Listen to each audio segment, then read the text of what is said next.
Welcome to Casual Gardening and Cooking. Today I do have a bit of an experiment for you. It's all about leeks getting really nice and solid harvest.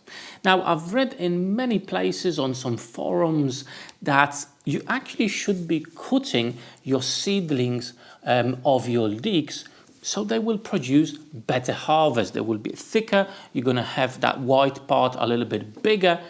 And today I want to start that process and see if it's actually true or not. So when you can actually do this? Well, the seedlings, the leeks themselves, need to be at least 10 centimeters long or between 10 and 12. That's the sweet spot. And then depending how long it is, you need to cut off between 1 to 2 centimeters.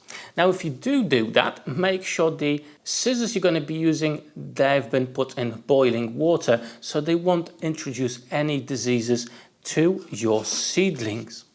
Now, as you can see, I've got 3 trays and 2 of them I'm actually going to cut to size by about 2 centimeters. And the third one, I'm just going to leave it as is. So later on, we'll be able to compare, well, was it actually working or not? Therefore, I encourage you to subscribe to my channel so you will be able to see the end results when the leeks are ready.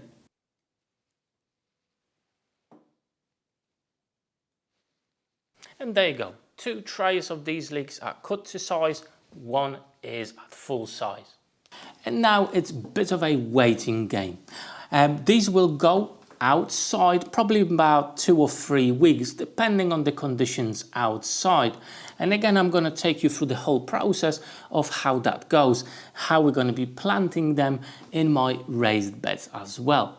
But for today, that's it. Just a very short video that, well, I wanted to share with you this. Well, maybe you already done this technique and I'm super curious, well, if this will actually work or not. Now, before you go, I've got 2 playlists over here, one about cooking and one about gardening. Check those out and maybe you'll find your next video to watch. Take care.